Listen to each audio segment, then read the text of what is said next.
L'épisode commence avec Nazli sur le point de rentrer chez elle. Avant de partir, elle passe dire au revoir à Ferit et se rend compte qu'il va encore plus mal. Inquiète, elle lui demande d'appeler un médecin. Il hésite un instant, mais finit par accepter. Pendant ce temps, les filles se préparent pour la soirée. Alia admire sa robe devant le miroir. « J'adore ma robe !» s'exclame-t-elle. « Elle est magnifique !» ajoute Asuman. « Je veux la même. Je vais t'en coudre une », promet Fatos. « Bientôt, on sera riche grâce à tes créations », plaisante Asuman. Fatos rit. « Tu exagères, ce n'est qu'une robe. Mais quand je deviendrai célèbre, tu seras ma styliste attitrée », ajoute Alia. « Que Dieu t'entende », répond Fatos en riant. Soudain, elle reçoit un appel de Nazli. « Je vais être en retard », annonce-t-elle. « Ferit est malade », Alia s'étonne. « Ferit? Malade? Impossible, c'est l'homme de fer. » Fatos, plus sceptique, demande « Tu es sûr que tu nous dis toute la vérité ?»« Je ne plaisante pas », insiste Nazli. « Il est vraiment malade. Partez sans moi, j'attends le médecin. » Le médecin arrive enfin et examine Ferit. « Il a de la fièvre et une infection », diagnostique-t-il. « Il doit prendre ses médicaments et être surveillé cette nuit. » Puis il se tourne vers Nazli. « Pouvez-vous rester avec lui ?» Nazli et Ferit échangent un regard gêné. À la fête, Alia remercie ses amis d'être venus. « On ne pouvait pas manquer ça !» s'exclame Asuman. « Je vais m'évanouir d'émotion », plaisante Fatos. Denis remarque son trouble. « C'est à cause d'Engin, n'est-ce pas ?» Fatos hoche la tête. « Je n'ai pas envie de le voir. » Engin fait alors son entrée. Fatos veut partir, mais Alia l'encourage à rester. « Sois forte !» lui murmure-t-elle. « Je ne peux pas !» avoue Fatos. « Je l'aime toujours. » Denise intervient. « Alors va lui dire. » Tous l'encouragent et elle finit par se décider. Fatos s'approche d'Engin, le salue timidement. « On se connaît ?» demande-t-il froidement. « C'est moi, Fatos. » Il la fixe un instant avant de répondre d'un ton amer. La Fatos que je connaissais dirigeait une maison de couture, mais elle est morte avec ses rêves. Fatos baisse les yeux. « Je suis désolée, je n'ai jamais voulu te faire de mal. Tu as laissé ce malentendu grandir jusqu'à ce qu'il devienne insurmontable, » coupe Engin. Il détourne le regard. « Mon cœur est devenu une pierre. » Il s'éloigne, laissant Fatos bouleversée. Elle commande un whisky et le boit d'un trait. Chez Ferit, Nazli lui apporte une tisane au gingembre. Il se lève et la rejoint au salon. « Tu peux partir si tu veux », lui dit-il. « Je vais sortir prendre un peu d'air. » Nazli fronce les sourcils. « Mauvaise idée. » Elle marque une pause avant d'ajouter. « Ce genre de choses n'arrive pas aux gens comme toi, n'est-ce pas ?» Ferit esquisse un sourire. « Je n'y ai jamais réfléchi, j'essaie juste de faire ce qui est juste. » Nazli le regarde intensément. Parfois, il faut écouter son cœur. Ferit lui lance un regard interrogateur. « C'est ce que tu fais en ce moment ?» demande-t-il. « Si tu écoutais vraiment ton cœur, tu serais à la fête. » Nazli sourit. « Des fêtes, il y en aura plein d'autres, mais on ne tombe malade que rarement. » Elle lui tend sa tisane. « C'est l'occasion de tester mes potions sur toi. » Ferit lève les yeux au ciel, mais prend la tasse. À ce moment, Fatos appelle Nazli en larmes. « Engin ne veut pas me pardonner, » sanglote-t-elle. « J'ai besoin de toi. »« Je suis désolée, Fatos, je ne peux pas venir. Ferit est malade. »« Tu réalises que ton comportement est celui d'une fille amoureuse ?» réplique Fatos. Nazli reste sans voix. Elle raccroche et pose son téléphone sur la table, pensive. À la fête, Fatos revient vers les autres. Engin s'éloigne pour chercher un verre. « Il se comporte comme un adolescent !» lance-t-elle, agacée. Denis tente de la rassurer. « Nazli ne va pas tarder. »« Elle ne viendra pas », corrige Fatos. « Elle est restée avec Ferit. » Denis est visiblement déçu. Asuman, gêné, murmure « Désolé pour toi. » Alia s'approche de Denis. « J'ai besoin de toi. Un de mes guitaristes est malade. Tu peux le remplacer ?» Denis hésite, puis accepte. « Pourquoi pas? Jouer te changera les idées », ajoute Fatos. Un peu plus tard, Engin revient et s'adresse à Asuman. « Passe voir Madame Iqbal demain pour ton stage. Merci beaucoup, » répond-elle avec enthousiasme. Fatos observe la scène du coin de l'œil, mais reste silencieuse. De l'autre côté, Hakan est dans le jardin avec Demet. Un silence pesant s'installe entre eux. Finalement, Hakan brise la glace. « As-tu entendu quelque chose d'intéressant aujourd'hui, à l'entreprise » Demet secoue la tête. « Non, rien du tout. » À ce moment-là, Bulut arrive. « Pourquoi tu n'es pas encore au lit ?» demande Hakan. « Je voulais d'abord parler à mon oncle. » Hakan acquiesce. « D'accord, mais après ça, tu vas dormir. » Mélis lance un appel vidéo pour le petit, mais Ferit ne répond pas. Nazli, qui veille sur lui, tente de le réveiller. « Ferit, il y a un appel. » À moitié endormi, il murmure. « Décroche pour moi, je veux encore dormir un peu. » Nazli s'exécute et découvre Bulut à l'écran. Le petit est surpris de la voir. « Nazli, que fais-tu là ?»« Ton oncle est malade, » explique-t-elle. « Je vais veiller sur lui cette nuit comme une infirmière. » Bulut fronce les sourcils. « C'est quoi une infirmière ?» Nazli sourit. « C'est quelqu'un qui s'occupe des personnes malades. »« Et si je tombe malade, tu t'occuperas aussi de moi ?» demande Bulut. « Tu n'as pas besoin d'être malade pour ça, » répond Nazli avec tendresse. « Je prendrai toujours soin de toi. » Le petit est ravi. « Je peux voir mon oncle ?»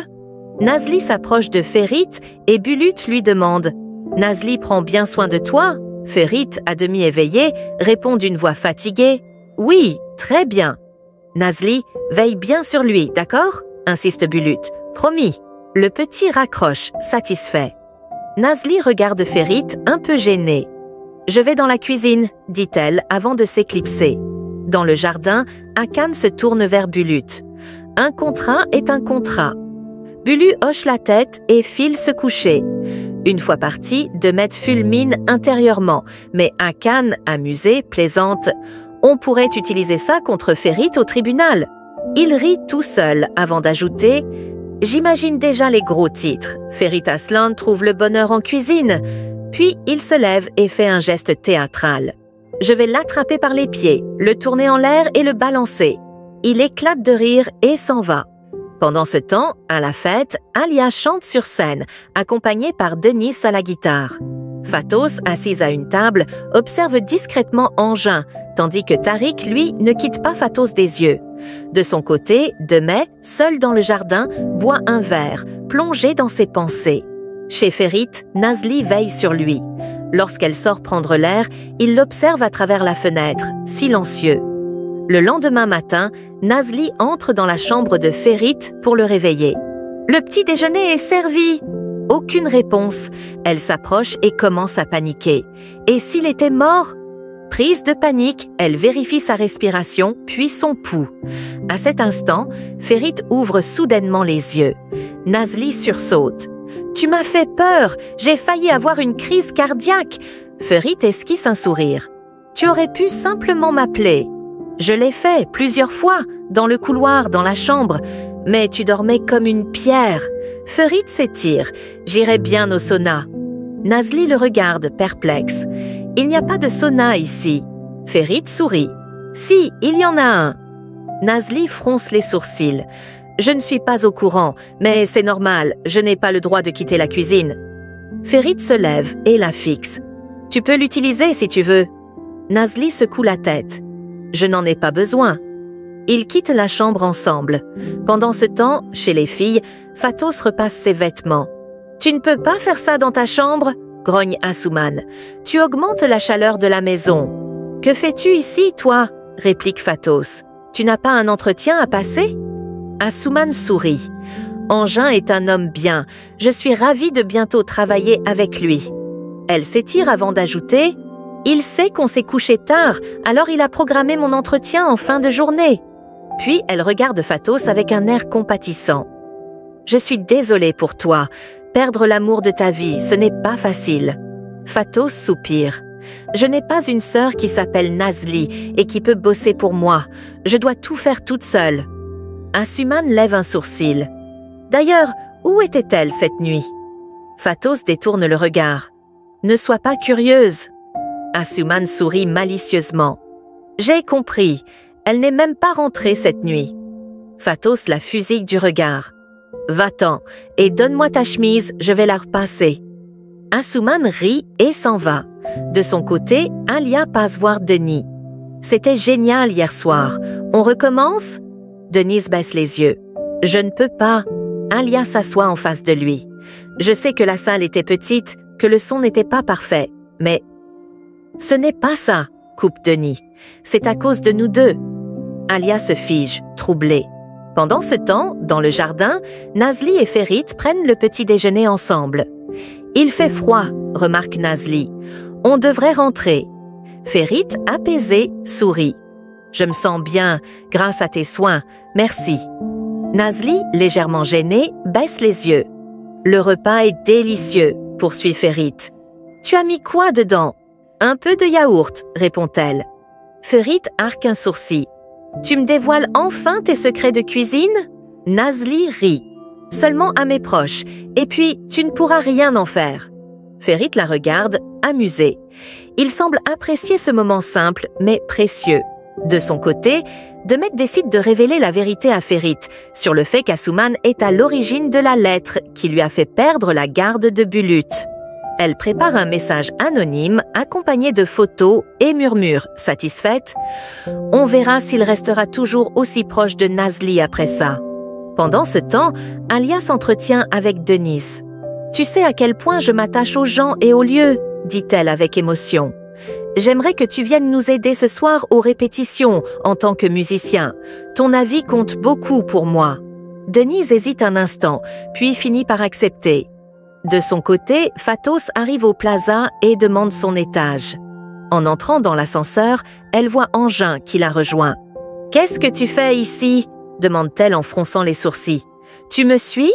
Engin soupire. « Ne sois pas ridicule, j'ai une réunion dans cet immeuble. » Soudain, l'ascenseur s'arrête brusquement. Fatos panique immédiatement. « On va mourir ici !» s'écrie-t-elle. Engin lève les yeux au ciel. « Calme-toi !» Il sort son téléphone et appelle Tariq. « On est coincé dans l'ascenseur, fais quelque chose. » Pendant ce temps, un coursier arrive chez Ferit avec l'enveloppe contenant la lettre et les photos envoyées par Demet. Il la remet au gardien.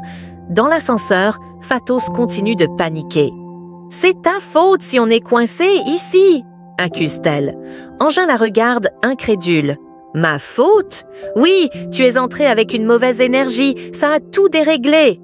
Engin croise les bras. « Tu es impossible. Franchement, j'aurais préféré ne jamais te rencontrer. » Fatos le regarde avec des yeux blessés. « Pourquoi être aussi méchant ?» murmure-t-elle. « La méchante, c'est toi !» Ces paroles la frappent de plein fouet et sa panique s'aggrave. Sa respiration devient saccadée. « Je n'arrive plus à respirer !» balbutie-t-elle. Voyant son état, Engin change de ton. « Respire, Fatos. Pense à la plage. Souviens-toi quand on était heureux là-bas. » Elle ferme les yeux, tente de se concentrer sur cette image apaisante et sa crise se calme. Instinctivement, elle attrape la main d'Engin. À ce moment, l'ascenseur redémarre et les portes s'ouvrent. Engin lâche immédiatement sa main et s'éloigne. « Je suis en retard à ma réunion », lance-t-il à Tariq avant de partir. Fatos, encore troublé, quitte les lieux à son tour. Pendant ce temps, Asuman passe son entretien avec Iqbal et Engin. « L'ancienne secrétaire est partie en congé maternité », explique Engin. « Tu vas travailler avec moi en tant que secrétaire et tu devras être concentré. » Asuman sourit, ravi. « Merci, je ne vous décevrai pas. » Engin acquiesce avant de quitter la salle. Iqbal se tourne vers Asuman. « Tu commences demain. Bonne chance. » Asuman, folle de joie, peine à contenir son excitation. Chez Ferit, la musique résonne doucement dans la pièce. Il discute avec Nazli du morceau qui passe. « Ferme les yeux !» lui demande-t-il. « Tu apprécieras mieux la musique. » Elle obéit. Pendant un instant, Ferit l'observe, captivée. Quand elle rouvre les yeux, elle croise son regard insistant et rougit légèrement. « Quoi ?» demande-t-elle, gênée. Ferit esquisse un léger sourire, mais ne répond pas. Le soir, Alia est en répétition et rayonne de bonheur. « Alors, Denise, tu as pensé quoi des modifications ?» Denise réfléchit un instant avant de répondre. « C'était bien, sauf la batterie, un peu trop forte. » Alia acquiesce et retourne sur scène. Le propriétaire du bar s'approche de Denis, l'air préoccupé. « Alia et son groupe ont l'air si heureux ici, » soupire-t-il. « J'ai du mal à leur annoncer la mauvaise nouvelle. » Denis fronce les sourcils. « Quelle nouvelle? L'endroit est loué et avec l'augmentation des prix de l'immobilier, je ne peux plus payer le loyer. » Il hésite avant de poursuivre. « On va détruire l'établissement et en faire un magasin, sauf si quelqu'un le rachète. » Denis se crispe. « Il y a déjà assez de magasins dans ce quartier. C'est la réalité, racheter cet endroit coûterait une fortune. » Denis réfléchit quelques secondes avant de lancer « Combien ?» Le propriétaire l'observe avec surprise. « Beaucoup d'argent. » Denis inspire profondément. « Je vais le racheter. » Le propriétaire ouvre grand les yeux. « Vraiment ? À une seule condition, Alia ne doit jamais savoir que c'est moi. » Le propriétaire hoche la tête. Il scelle l'accord par une poignée de main.